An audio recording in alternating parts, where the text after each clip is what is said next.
सर्वांच्याच आवडीच्या लाडक्या गणपती बाप्पांसाठी आपण आपल्या चॅनलवरती वेगवेगळ्या प्रकारचे मोदक रेसिपीज बनवत आहोत।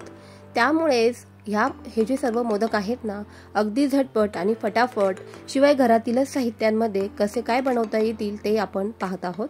त्यामुळे तुम्ही जर का चॅनलला अजूनही सबस्क्राइब केले नाहीये तर पटकन सबस्क्राइब करून टाका, म्हणजे असेच छान छान व्हिडिओज तुम्हाला पाहता येतील।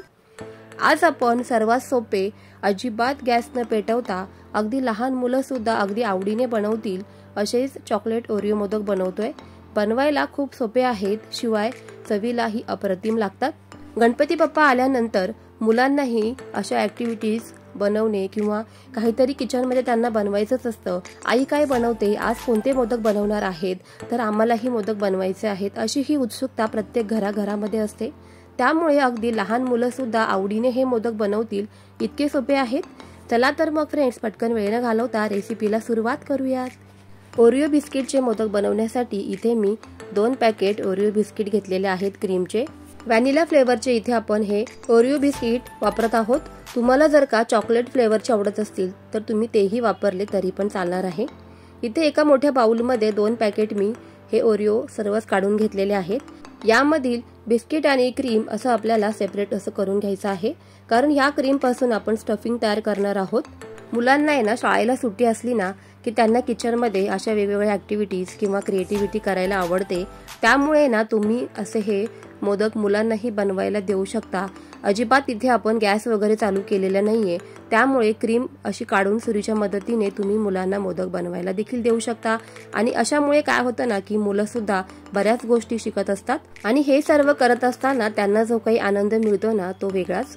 आता इथे आपण क्रीम तर सेपरेट करून घेतलेली आहे आणि उरलेली जी काही बिस्किट आहेत तर ती मिक्सरच्या भांड्यामध्ये अशी मोडून घालायची आहेत, म्हणजे त्यांचा अगदी पटकन चुरा होतो मिक्सरमध्ये। शक्य तेवढी बारीक पूड आपल्याला या बिस्किटांची इथे तयार करून घ्यायची आहे। एका मोठ्या बाउलमध्ये ही सर्व बिस्किटांची पावडर काढून घेऊया। त्यानंतर आपण बिस्किटांच्या क्रीम पासून स्टफिंग बनवतोय, तर त्यासाठी इथे ही सर्व जी काही क्रीम आहे ना बिस्किटाची, तर ती हाताने या पद्धतीने कुस्करून घ्यायची आहे। त्यानंतर यामध्ये अगदी पाववाटी सुकं किसलेलं खोबरं घालायचं आहे। इथे मी डेसिकेटेड कोकोनट वापरले आहे, तुमच्याकडे जर का नसेल तर तुम्ही किसलेलं खोबरं सुद्धा यामध्ये घालू शकतात। त्यानंतर इथे अगदी 2 ते 3 चमचे मिल्क पावडर घालायचे आहे, किंवा मग त्याऐवजी पिठी साखर घातली तरी पण चालेल। थोडेफार आवडीप्रमाणे ड्रायफ्रुट्स घातले तरीही चालणार आहे। आता इथे आपण जो बिस्किटचा चुरा करून घेतला होता त्यामध्ये अगदी लागेल तसं थोडंसं दूध घालायचं आहे आणि आपल्याला या बिस्किटाच्या चुऱ्याचा इथे अगदी पातळसर पिठाचा गोळा तयार करून घ्यायचा आहे। अगदीच पटकन हे इथे जे काही बिस्किटचा चुरा आहे ना तो अगदी मिळून येतो आणि खूप जास्त दूधही घालायची आवश्यकता नाहीये। अगदी थोड्याशा दुधामध्ये आपले इथे हे पीठ बनवून तयार झालेलं आहे। मोदक बनवण्यासाठी पीठ सुद्धा तयार आहे आणि आतील स्टफिंग सुद्धा तयार आहे। आता इथे आपल्याला अशा प्रकारचा मोदक साचा लागणार आहे। तुमच्या आवडीप्रमाणे तुम्ही इथे कुठलाही प्रकारचा मोदक साचा वापरला तरी पण चालेल, लहान मोठा किंवा स्टीलचा जो काही तसा तुमच्याकडे अवेलेबल असेल तो वापरला तरी चालेल।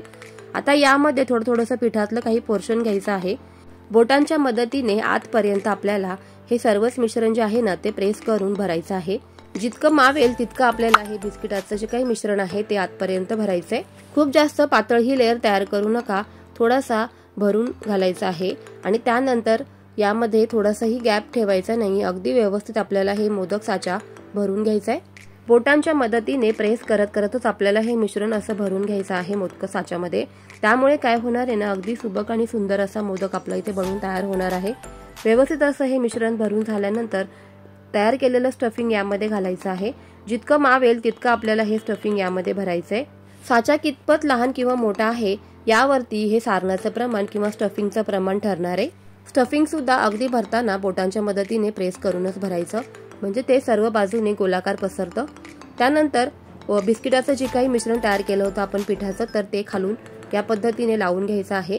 बाहेर आलेलं जे काही मोदक साच्यामधून मिश्रण आहे ते काढून घ्यायचं आहे आणि तुम्ही इथे पाहू शकता अगदीच सुबक आणि सुंदर असा आपला इथे ओरिओ मोदक बनून तयार झालेला आहे। अगदी झटपट बनून तयार होतो, फटाफट होतो, शिवाय घरातीलच साहित्यामध्ये बनतो। खूप जास्त फॅन्सी इथे आपण साहित्य वापरलेलं नाहीये, त्यामुळे मुलांनाही तुम्ही हे मोदक बनवायला देऊ शकता।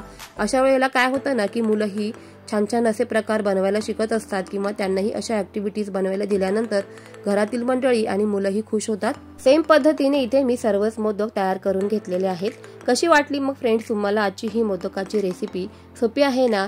म्हणूनच रेसिपी आवडली असेल तर व्हिडिओला नेहमीप्रमाणे एक लाईक नक्की करा आणि अशा प्रकारचे मोदक या गणेशोत्सवामध्ये तुम्हीही नक्की बनवा।